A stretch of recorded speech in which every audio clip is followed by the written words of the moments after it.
Rev up your engines!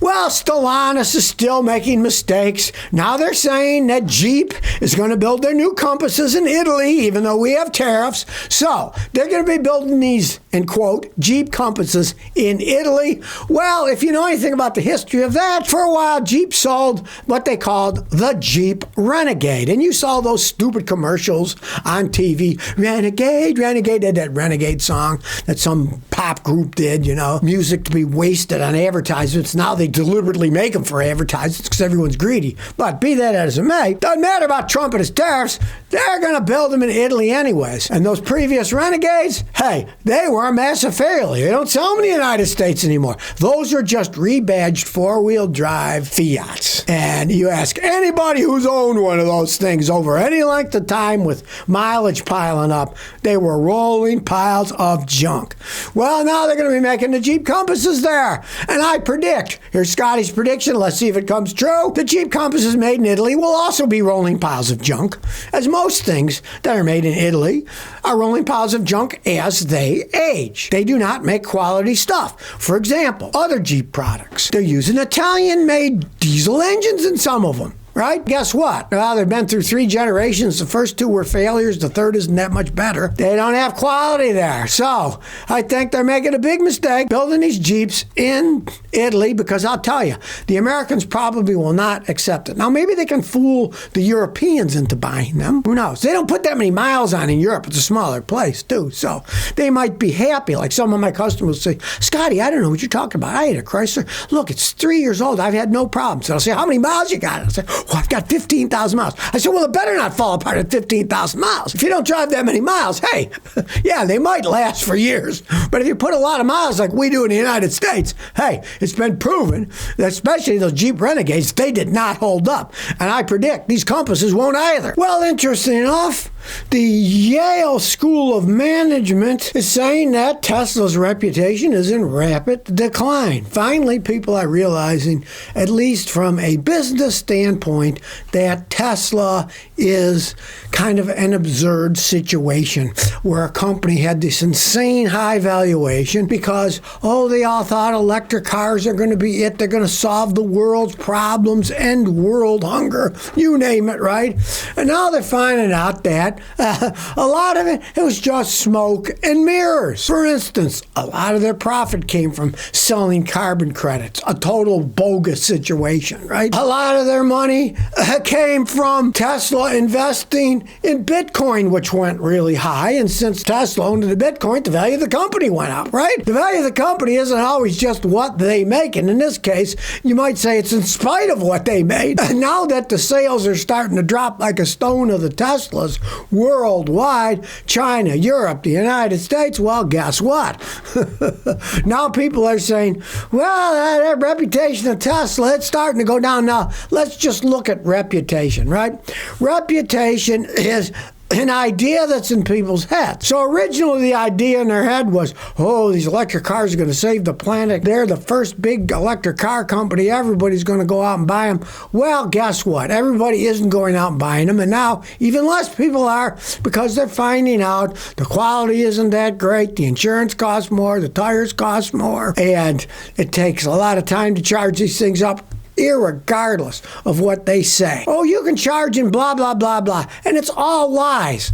Like they say the range is. Well, the range is 100% of the battery. They tell you, well, don't charge it up to 80. Don't run it under 15. So right there, you're losing a ton of it. Hot weather, cold weather affects it.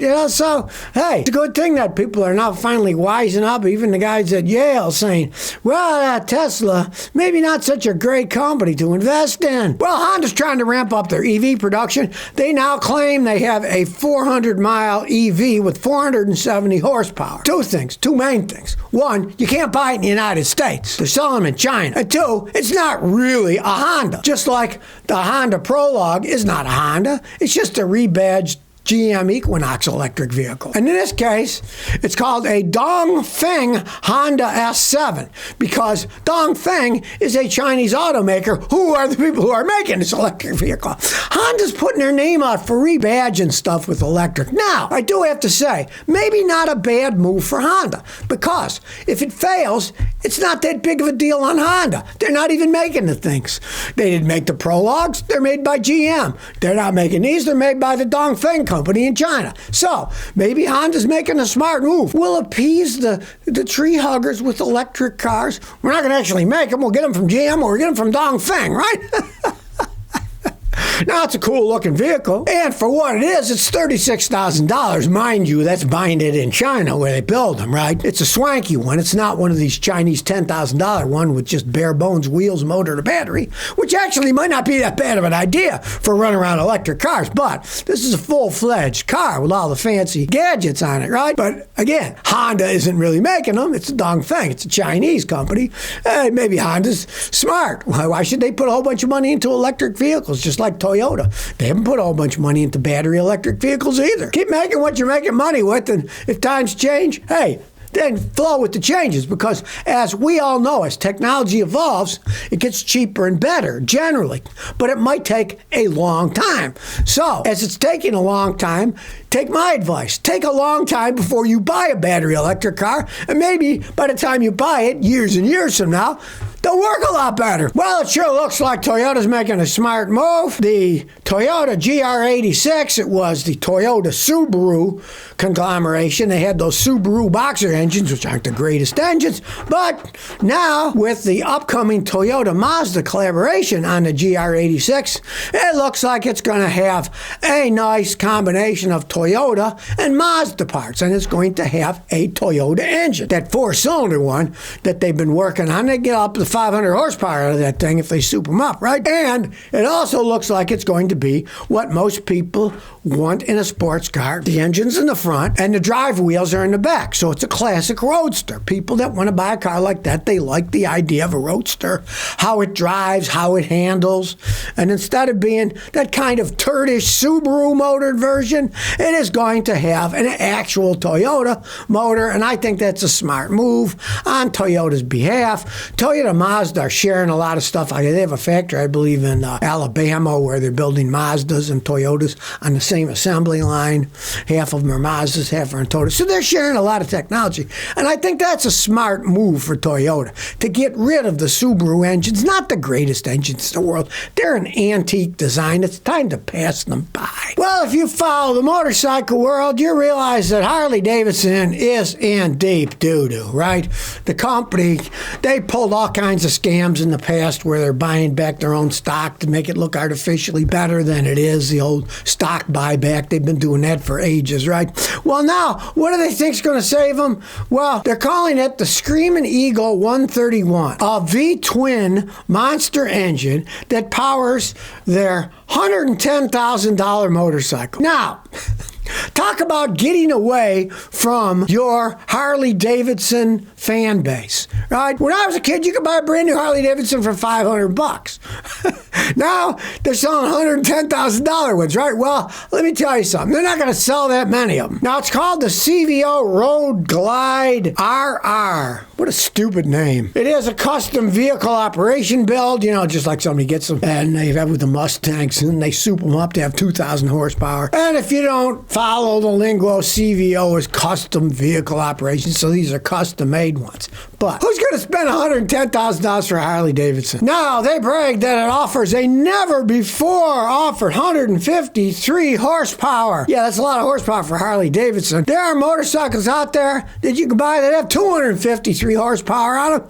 and they don't cost $110,000. Harley-Davidson is a company that is basically existing by its name only these days. Just like Jeep, Stellantis bought them. They have Italian-made piles of junk they're calling Jeeps. Well, I think Harley-Davidson basically have lost their minds, thinking that they're going to get people paying $110,000. I guess they're just in the wish land, just like Volkswagen seems to have a big failure on their hand with their little electric microbus that cost enough money, and now they're dropping them $8,000-$10,000 suggested list at the Volkswagen dealers because people aren't buying the little electric vans.